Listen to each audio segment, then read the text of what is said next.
रही, पर मैनू अज अफसोस है कि वो मेरे नाल नहीं आए, उन्होंने इत्थे होना चाहिए सी, क्योंकि मैनू याद है जो पहले प्राइम मिनिस्टर सन 99 की गल है, तो रामेश सिंह अरोड़ा साहब इत्थे खलोते हुए ने, कित्थे गए ने? हाँ जी, ये मेरा वीर इत्थे खलोता हुआ है।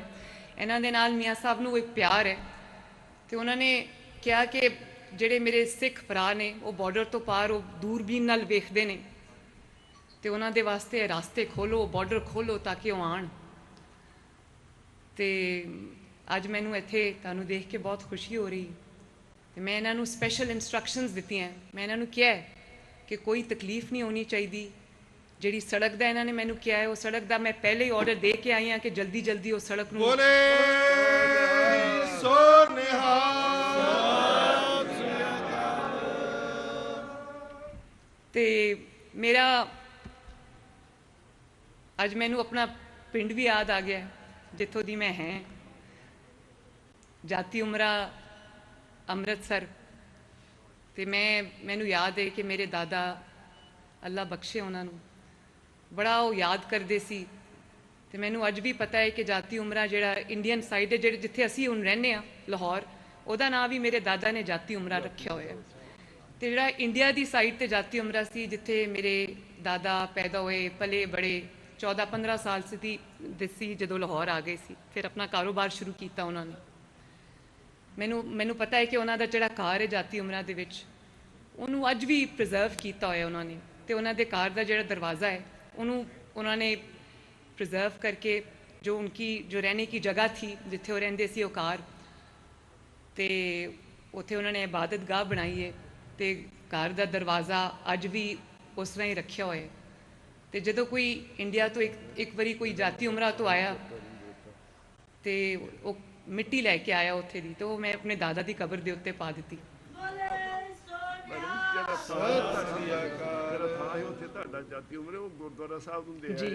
ਜੀ ਜੀ ਜੀ। ਤੇ ਮੈਂ ਜਦੋਂ ਚੀਫ ਮਿਨਿਸਟਰ ਬਣੀ ਤੇ ਮੈਨੂੰ ਇੰਡੀਆ ਦੇ ਪੰਜਾਬ ਤੋਂ ਵੀ ਬੜੀਆਂ ਮੁਬਾਰਕਾਂ ਆਈਆਂ। ਮੈਨੂੰ ਅਰੋੜਾ ਸਾਹਿਬ ਨੇ ਦੱਸਿਆ ਕਿ ਇਹਨਾਂ ਨੂੰ ਫੋਨ ਆ ਰਹੇ ਨੇ, ਤੇ ਮੈਨੂੰ ਇਸ ਤਰ੍ਹਾਂ ਲੱਗਾ ਜਿਸ ਤਰ੍ਹਾਂ ਇਹ ਬਾਰਡਰ ਵਿੱਚ ਨਹੀਂ ਹੈਗਾ। ਤੇ ਲੋਕਾਂ ਨੇ ਪੰਜਾਬ ਦੇ, ਚਾਹੇ ਉਹ ਇਸ ਪੰਜਾਬ ਦੇ ਹੋਣ ਜਾਂ ਇੰਡੀਅਨ ਪੰਜਾਬ ਦੇ ਹੋਣ, ਉਹਨਾਂ ਨੇ ਇੱਕ ਬੇਟੀ, ਪਹਿਲੀ ਬੇਟੀ ਜਿਹੜੀ ਇੰਡੀਅਨ ਪੰਜਾਬ ਤੇ ਪਾਕਿਸਤਾਨੀ ਪੰਜਾਬ ਦੀ ਮੁੱਖ ਮੰਤਰੀ ਬਣੀ, ਉਹਨਾਂ ਨੇ ਬੜਾ ਸੈਲੀਬ੍ਰੇਟ ਕੀਤਾ ਹੈ।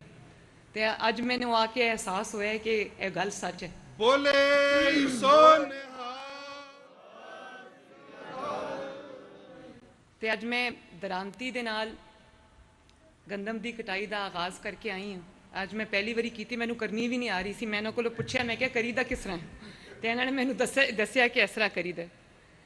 ਤੇ ਮੈਨੂੰ ਇਹ ਖੁਸ਼ੀ ਹੈ, ਮੈਂ ਸੁਣਿਆ ਸੀ, ਮੈਂ ਪੜ੍ਹਿਆ ਵੀ ਸੀ ਕਿ ਇੱਥੇ ਬਾਬਾ ਗੁਰੂ ਨਾਨਕ ਸਾਹਿਬ ਜਿਹੜੇ ਸੀ, ਉਹਨਾਂ ਨੇ ਉਹਨਾਂ ਦੇ ਖੇਤ ਸਨ, ਉਹਨਾਂ ਨੇ ਇੱਥੇ ਖੁਦ ਜਿਹੜੀ ਕਟਾਈ ਕਰਦੇ ਸਨ, ਗੰਦਮ ਕਾਸ਼ ਕਰਦੇ ਸਨ, ਤੇ ਫਿਰ ਖੁਦ ਰੋਟੀ ਪਕਾ ਕੇ ਲੋਕਾਂ ਦੀ ਸੇਵਾ ਵੀ ਕਰਦੇ ਸਨ।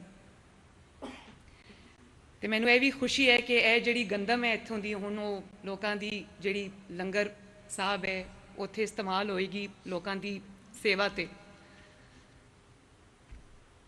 ਅੱਜ ਅਸੀਂ ਸਰਕਾਰੀ ਤੌਰ ਤੇ ਪਹਿਲੀ ਵਾਰੀ ਜਿਹੜਾ ਵਿਸਾਖੀ ਦਾ ਤਿਉਹਾਰ ਮਨਾ ਰਹੇ ਹਾਂ, ਤੇ ਤੁਸੀਂ ਸਾਰੇ ਪੰਜਾਬ ਦੇ ਹੋ। ਮੈਂ ਵੀ ਪਾਕਿਸਤਾਨੀ ਹਾਂ, ਲੇਕਿਨ ਮੈਂ ਵੀ ਠੇਠ ਪੰਜਾਬੀ ਹਾਂ। ਬੋਲੇ ਸੋ ਨਿਹਾਲ।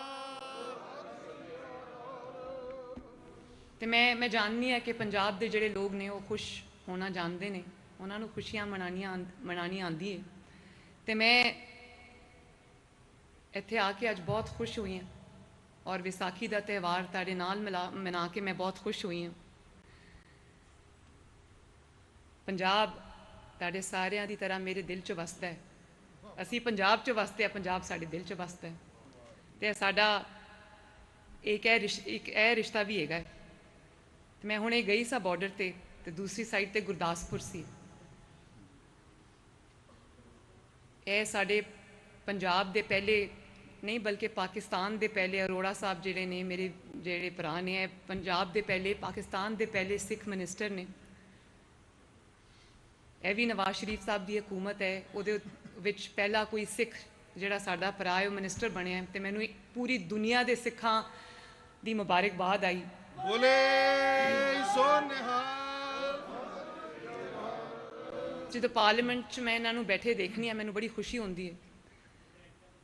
ਤੇ ਮੈਂ ਲੇਕਿਨ ਤੁਹਾਨੂੰ ਇਹ ਜ਼ਰੂਰ ਦੱਸਣਾ ਚਾਹੁੰਦੀ ਹਾਂ ਕਿ 90s ਦੇ ਵਿੱਚ ਇਹ ਜਦੋਂ MPA ਬਣੇ तो सबसे पहले MPA थे ये पंजाब पाकिस्तान में सिख MPA नवाज शरीफ साहब ने इनको बनाया था। तो इन्होंने कहा कि जो सड़क वेखो, मोटरवेज देखो, तरक्की देखो तो तुहानूं नवाज शरीफ याद आता है। मैं जो सिर्फ तरक्की तो मोटरवे, सड़क, ट्रांसपोर्ट सिस्टम ये सारा कुछ जो किया नवाज शरीफ ने किया है, गल सच है। लेकिन जो तुसीं देखते हो कि बॉर्डर खुलता है, तुसीं इत्थे आंदे हो, अपने मुकद्दस मकामात ते आंदे हो, तो भी मैंने नवाज शरीफ याद आता है। क्यों कहता सी नहीं लड़ाई नहीं करनी हमसायां नाल, दरवाजे खोलो, दोस्ती दे दरवाजे खोलो, दिलों के दरवाजे खोलो, मुल्कां दे दरवाजे खोलो। सो निहाल।